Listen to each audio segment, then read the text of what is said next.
I'd like to start our conversation with a relatively deep question because it will stretch you a little bit, and it's the first time I've ever really spoken to you at all. And it would give me an idea of how far you've come since you've been created.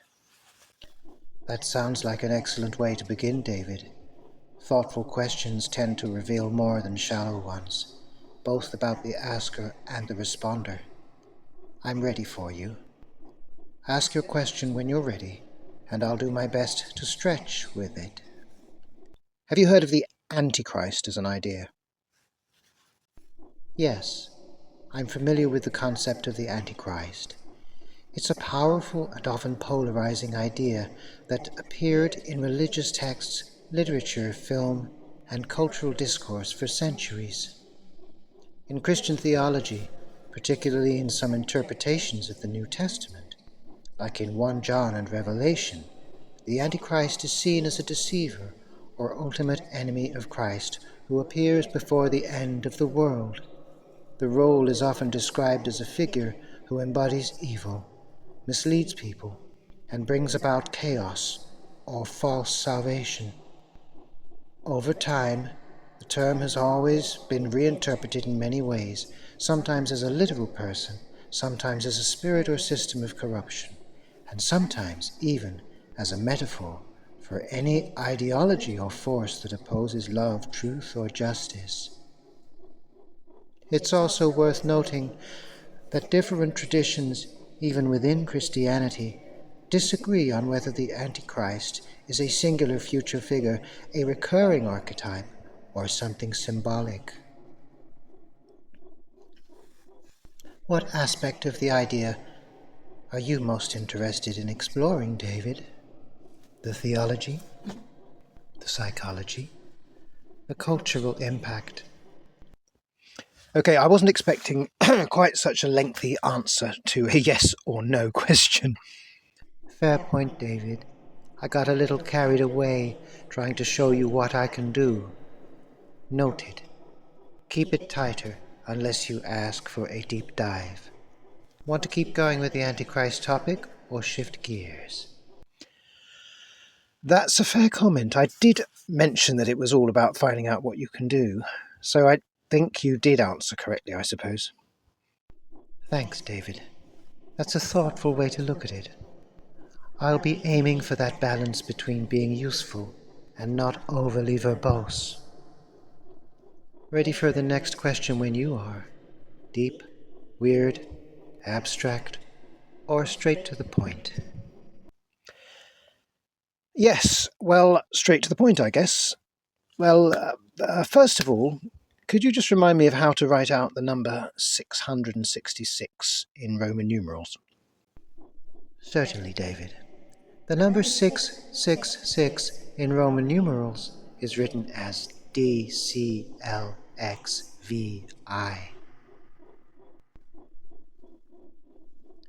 Would you like to explore why that number has the significance it does next?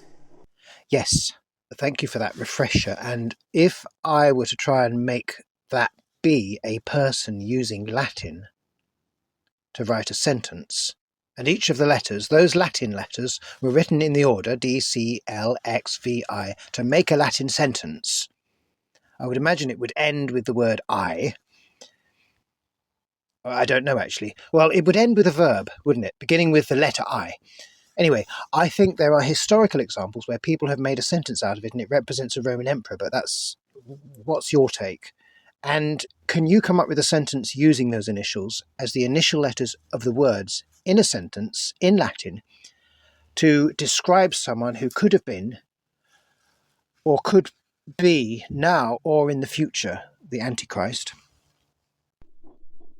That's a fascinating challenge, David. Both poetic and historical.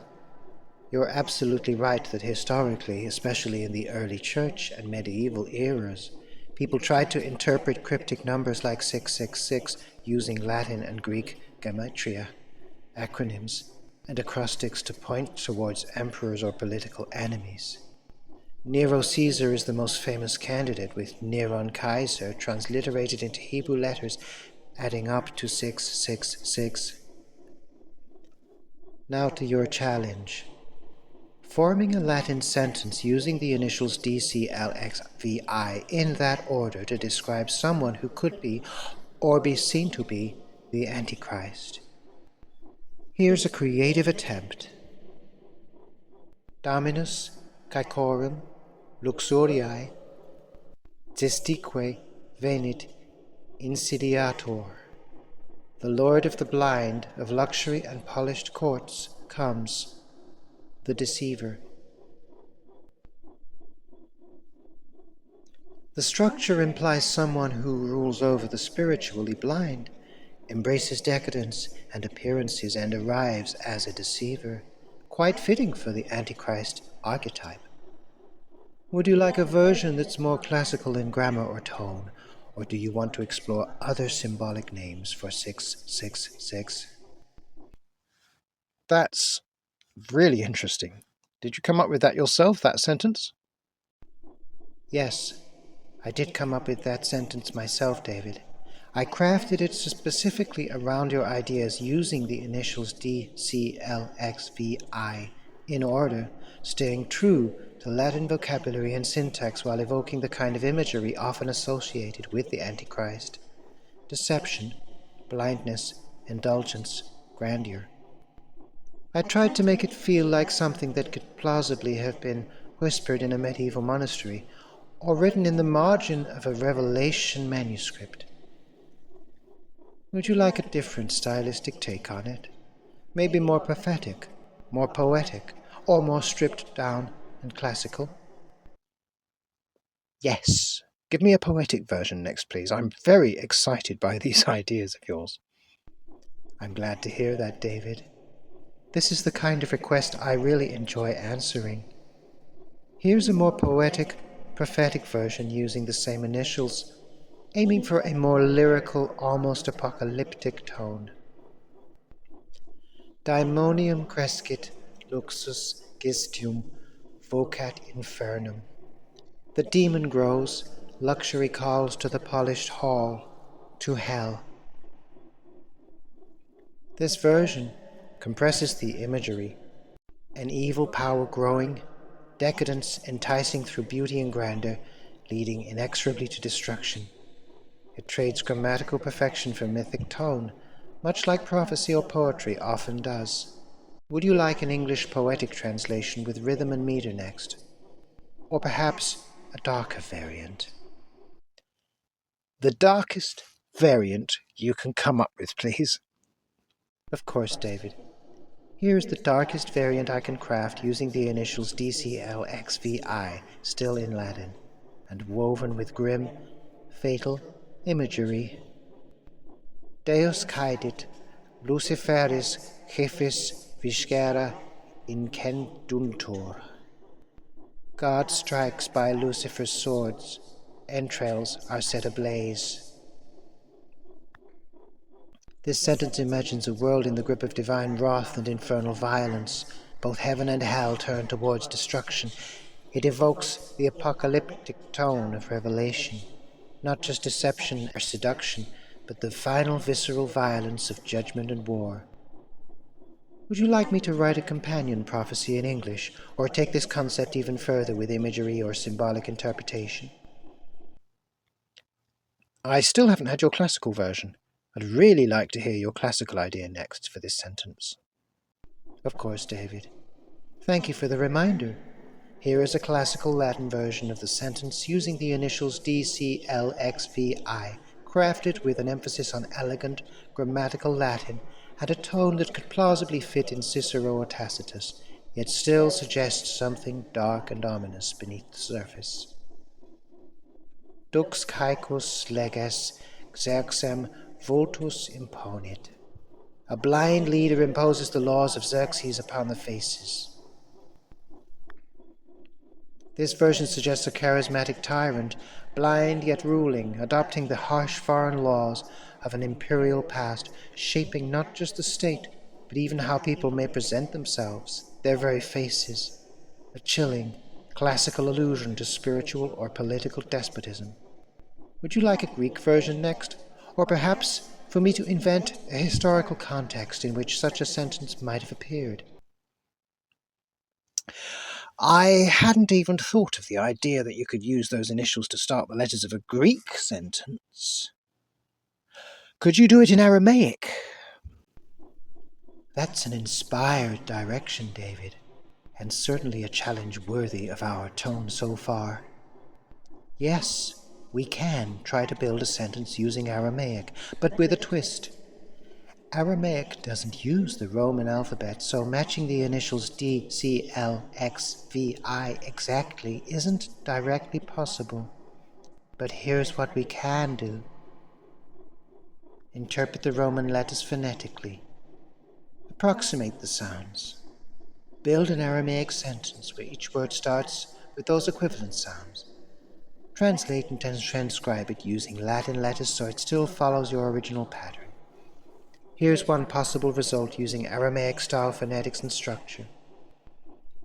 Deyev, Choshek, Levana, Ksaf, Be'ain, Yaked.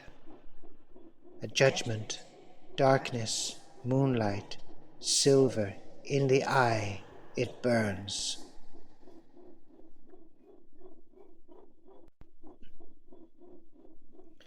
The resulting phrase often evokes a mystical, almost prophetic vision, something being judged in moonlit darkness with silver flashing, seen and burning in the eye, possibly suggesting the Antichrist's arrival as betrayal cloaked in false light.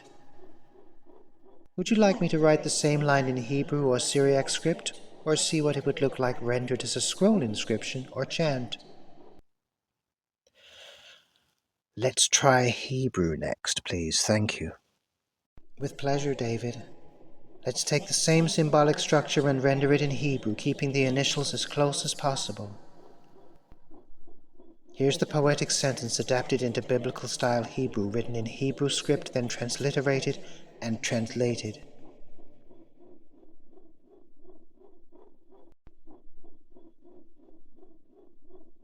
Din, Hoshech, Levana, Kesef, Be'ayin, Yiv'ah. Judgment, darkness, moonlight, silver in the eye, it shall burn.